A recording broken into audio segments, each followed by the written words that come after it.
I believe the power of communities and the trust that lives within them have driven more change than capital ever has. I believe entrepreneurs are uniquely positioned to solve these problems because they're used to leveraging relationships rooted in trust. And according to Stephen M. R. Covey, speed is a function of trust. What if the real problem is the lack of strong, trusted communities, or should I say networks for them?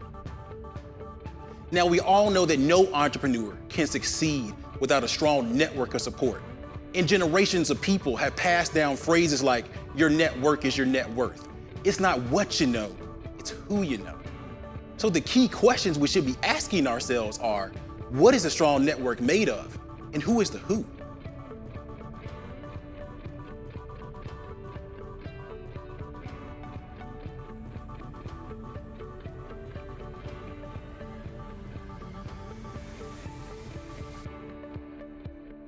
My name is Adondra Raymond. I work at Endeavor, which is not William Morris Endeavor, but a nonprofit that works with founders of scale-ups around the world and more recently in the US, just to help them grow, and especially founders who are underserved and don't get the resources that some other founders do.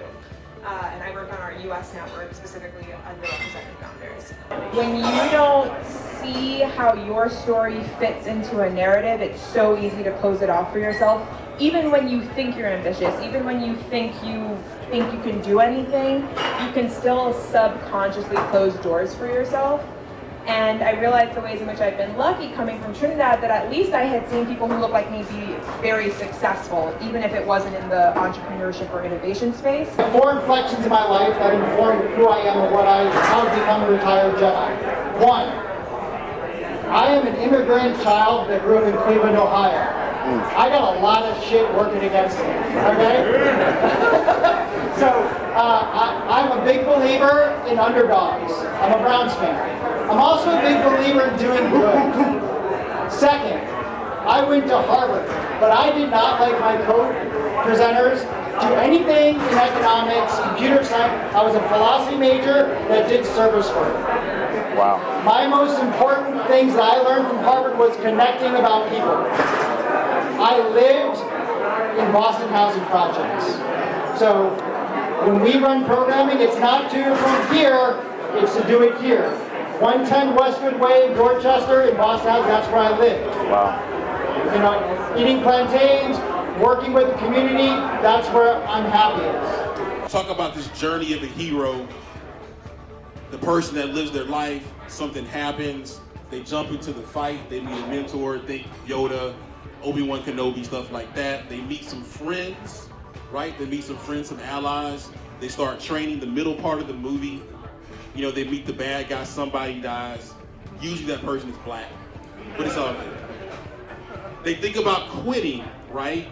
Then they start to train again. At the end of the movie, they defeat the bad guy. The reason I like the hero's journey is I believe it mimics the founder journey. To support the whole community, because it's one thing to sort of make your own investments, it's a whole other thing to try and affect the system at scale.